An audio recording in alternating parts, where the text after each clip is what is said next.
Hello. Hello. నేను రాక రాక హైదరాబాద్ వచ్చిన. హైదరాబాద్‌ల నా బాధలేంటో వర్ణాతీతం. నేను బసొచ్చిందని ఎగిరితంగా బస్ ఎక్కి ఇటు పోకట మర్చిపోయినా. ఇగ బాత్రూమ్ కాడికి పోతే 10 బాత్రూమ్‌లు చూసినా గూడంగా లైనే. ఓరిని అవ్వ! నేనెట్లా చెప్పుకోవాలే బయటున్నోనికి అనని నేనేం చేసినానంటే పాట రూపంగా తెలుపుదామని ఓరిని యక్క పాటేసిన. పాటేసే వరకంటే ఆ లోపలున్నోడు గూడా గాయకుడు అని నాకు తెలవది.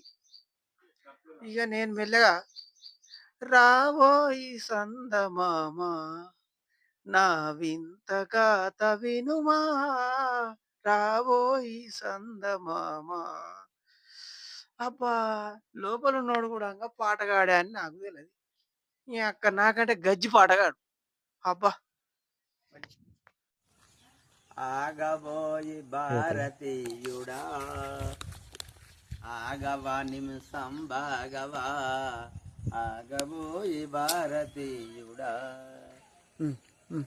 ఆగవా నిమిషం బాగవా ఆగుతే నీ పానం పోతదా ఆగబోయి భారతీయుడా ఆ ఎందుకు నన్ను బెదిరిస్తాను నేను ఆడ మంచి కూర్చున్నాని నాకు ఇట్లా టెన్షన్ పెడతాను ఎక్కడికి వచ్చినావు నువ్వు నా కోసము ఆపుతే సాగదు ఏ నిమిషము ఆగదన్నా ఆగదు నువ్వు జర బయటకు వెళ్ళన్నా బయటకు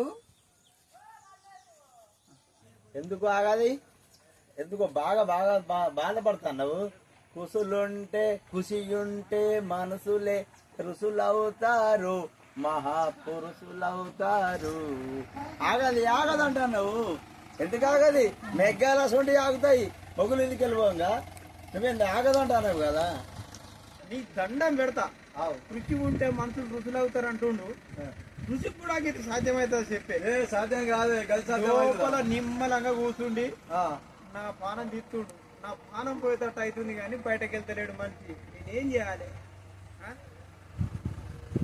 అది కంపల్సరీ